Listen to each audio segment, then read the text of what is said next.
Hello, and thanks for joining me. We are here at Centro Stile Ferrari, which is where all Ferrari designs are conceived.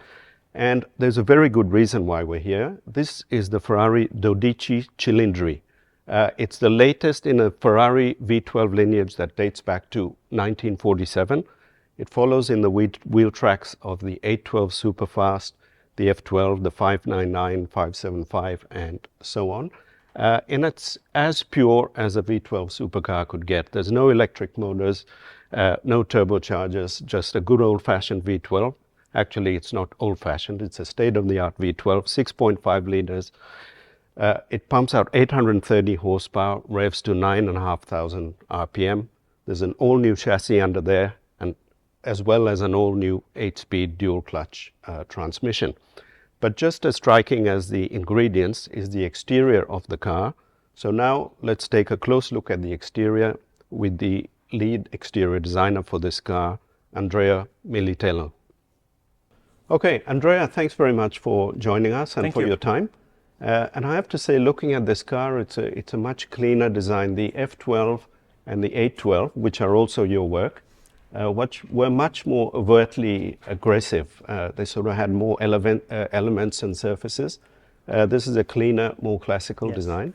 Well, at the time, the 812 Superfast was the max performance car of the range, so it has to express this this positioning. Now with the SF90 coming in the range, which is the supercar that you can have, and that exceeds 1,000 horsepower, this becomes more of a purist's car with a naturally aspirated V12. So performances are extremely high, as we mentioned before, but not as high as an SF90. So what we wanted is to pay tribute to all the legacy of these V12 Berlinettas, which had very iconic and sleek and clean designs, which has to age very well in time. So the idea was to keep it very simple, which doesn't mean it's still very sophisticated, but as you mentioned before, without too many air vents and airflows and air channels. All the performance bits are hidden more in the black areas that we can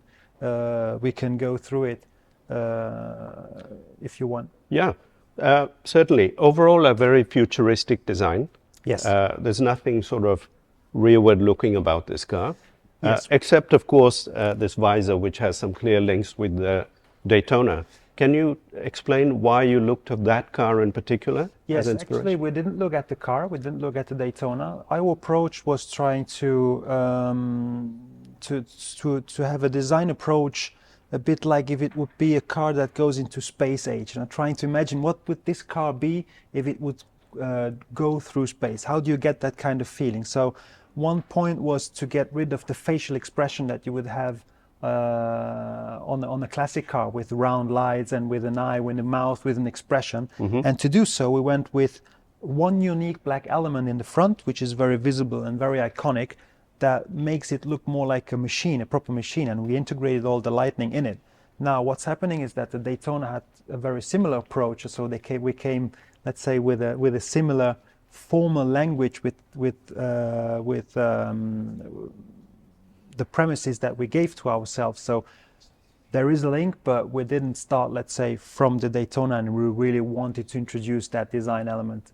It came naturally with the time, and I mean, we're not talking, it's not really offensive to go and look at such a beautiful car as a Absolutely not. Daytona. But Ferrari being such an emotional product, is there a risk if you have a face without expression that it could be sort of going contrary to what Ferrari is, or do you not see that as a risk? No, I don't see it as a risk, because more than a car with a face, which is a bit more mainstream car approach of design, we're talking about sculptures. Right. I mean, no other car around has muscles that are so evocative and so beautiful to look at. We have proportions and dimensions and quantity of surface with muscles that not many cars have around. Indeed. And this is a polycarbonate surface, I believe. We have a rear painted polycarbonate surfaces that integrates the headlamps very well to become one unique shape.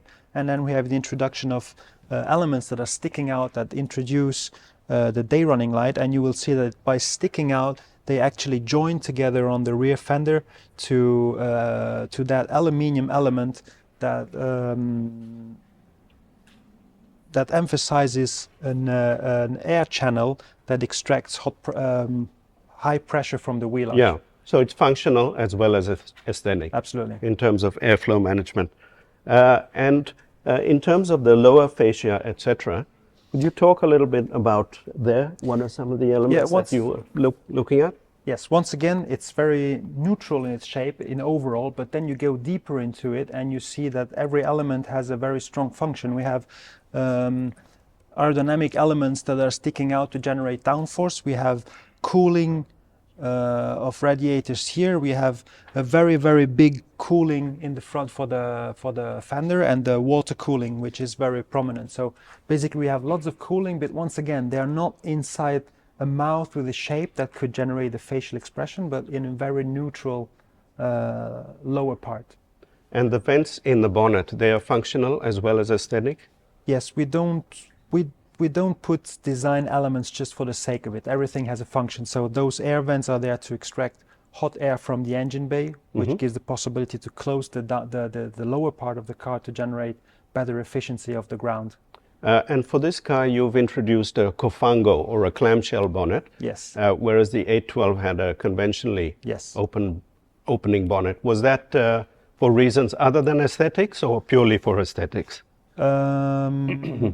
There is an element that is very strong by going for this kind of solution, is that once you open the bonnet, you can really glorify the engine and you can understand where the engine sits compared to the wheelbase. So it's something that is very beautiful to look at. At the same time, we also had the possibility to keep the wheel naked. So it shows that the suspension layout is something really from a performance car and not a very common car. So it's a very nice way to show how exotic the car is underneath. Right.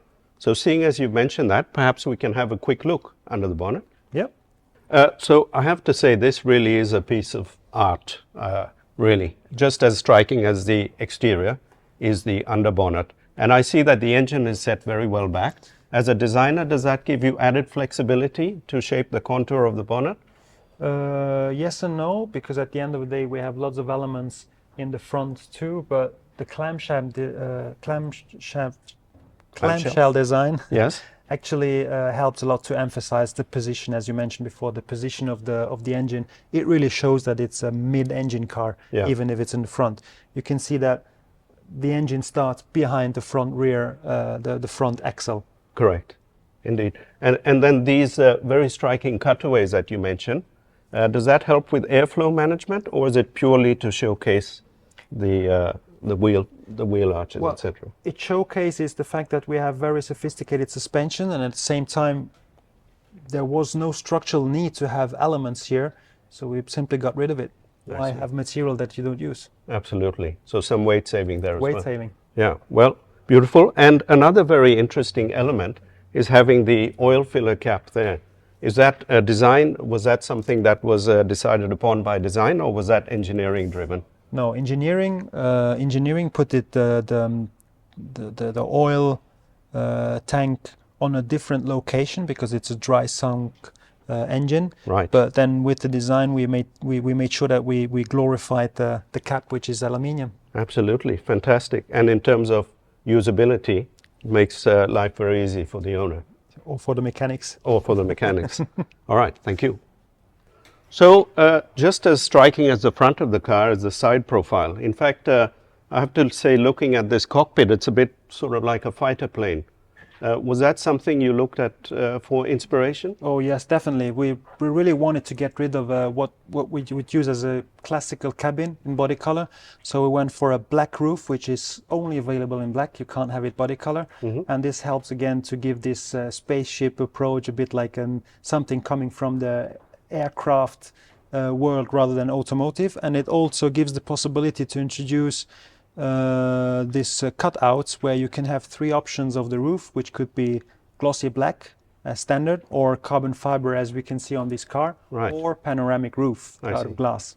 Integrated, perfectly integrated in the shape and not with a square cutout. Right, absolutely. And overall, the proportions of this car have changed vis-a-vis the 812. Yes. So you have a shorter wheelbase. Yes. we have a shorter wheelbase, it's 20 millimeters, which doesn't sound like a lot, but it makes a bit of a difference. But especially we have 21-inch wheels, which once again reduces optically the wheelbase, making the car more compact and stronger on its wheels. Right. And probably add some dynamism, seeing as it would be probably easier to rotate, but that's not a design department thing, that's more a chassis. Exactly. Yeah, but then there's that benefit as well. And overall, it's a very curvaceous shape, but yet you have some sharp edges integrated into the design. So especially at the front and the rear, and then these sort of very crisp lines down the flank. Yes, here the idea was to have one unique soft surface, and then imagine that the excess of volume that sticks out has been chopped away, and as a consequence we have these two lines that cross around the whole car, generating the black screen in the front and the shape of the rear light bar. I see. And then sort of moving around here, you have this very interesting, like a delta wing almost. So here you have something that looks like a delta wing. Is that how you see it as well? Yes, we really wanted to give it a very iconic shape, especially for the rear glass. So we integrated the rear glass with these black extensions that you see that are actually the active aerodynamics. So they are perfectly integrated, giving shape to this very iconic delta wing inspired shape, and has been then emphasized by the body color stripe that goes all the way around, defining a new shape of the C-post, which is not classical. I see. And we learned earlier that these aerodynamic elements, active aerodynamic elements, come up at speeds of 60 kilometers and remain deployed at speeds of up to 300, but only when you're braking or cornering and not on the straights. So was that something that was very difficult to incorporate from a design perspective? It was a very nice opportunity because if these elements wouldn't have been moving, there wouldn't have been any kind of sense to have this kind of shape. But the fact that we had something happening there, we worked very closely together with engineering, making sure that this element becomes functional and beautiful to look at. Right. And in terms of the sort of the rear signature of this car, of course, 4 round tail lights have been a traditional Ferrari design element dating back decades. But you've moved away from that with this car. And what was the rationale behind that? The rationale is to have one unique element that puts together the whole design, a bit like in the front, one unique element without a proper facial expression once again. But yet we didn't get rid of the 4 elements that are now just done by the lights, so it's still recognizable as a Ferrari, but with a more modern touch. Yeah, so you're moving the car into the future. Definitely. Yeah. And also the exhaust, where you've traditionally had round exhausts, Yes. you now have these trapezoidal shapes. And these are incidentally the actual exhaust, they're not just a fake Yes. fascia. Yes, there's nothing is fake, so these exhausts are there because they work better like that, and Yeah. they are the actual exhaust, so it's real metal. Yeah. But still, if you look closely to it, you still have these 4 elements that are a signature that gives continuation to the legacy of these front engine V12. Indeed. And that's a very futuristic and purposeful looking rear diffuser. Yes, the rear diffuser is one of those elements where we could somehow dissimulate all the performance bits, and so at first glance it's just an element that separates a black part to a body colored part, but then you get closer to it and you're delighted to discover that there are very strong air channels, hot air extractions and other airflows underneath. So it makes it very interesting once you get closer to it, and also lighter because you can see through it. Right. So overall, do you have any data in terms of how much downforce or lift negation this car generates vis-a-vis the 812 Superfast? No, vis-a-vis to the 812, no, no. Okay. No, I just know that the rear active aerodynamic generate 50 kilograms of downforce up to 250 kilometers an hour. Okay, thank you. And interestingly, you have released not only the coupe but the Spider at the same time. Yes. Which is an interesting strategy, but a good one. And the 2 cars differ quite markedly in their rear sections. Yes, but we develop them together to maximize synergy and to make sure that nobody becomes a derivation of another one. Right. So perhaps we can take a look at the Spider. Absolutely. So here we are with the Spider, and from this angle in particular, it's really quite evident that this is quite a different car from the coupe from a stylistic perspective. Would you agree with that? Yes, well, the fact that we don't have a rear screen makes, of course, a big difference. We lose the big delta wing that we saw in the coupe, and it becomes this black elements that integrates once again with the boot, the active aerodynamics that we have on the outer part of the brake area. And these flying buttresses are a particularly nice element. Well, we have these humps that are including and hiding all the mechanism. But once again, you can see these double lines as we had on the body side. So it has been chopped off to generate these two lines with the same kind of design approach, which then goes up to these elements, which are the flaps that are hiding once again the mechanism. But they are very sophisticated together, designed together with the aerodynamic engineers to generate airflows to increase the quality on board even at high speed. I see. So there's not too much buffeting inside the cabin. It's reduced to a minimum. Yeah. And then this rear window can deploy or lower. Yes, the rear window goes all the way up, of course, when the roof is closed. And then it goes at a position which is maximized and optimized to get the best air comfort inside of the cabin. I see. I believe there's a 60 kilo weight difference between the coupe and the Spider, so not much of a penalty there as well. Yeah. So here also in the interior, I see an interesting interpretation of, I don't know what to call it, like a twin cockpit layout. Exactly.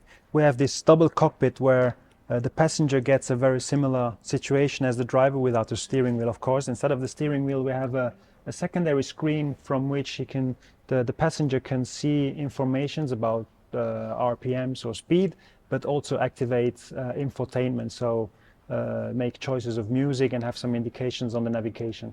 Right. Between these two cockpits, you would have the central screen, which is not the main protagonist of the interior. It's there for a functional reason. And you can have Apple CarPlay or Google Android or whatever, have phone mirroring for a navigation system, plus all the functions related to comfort. Okay.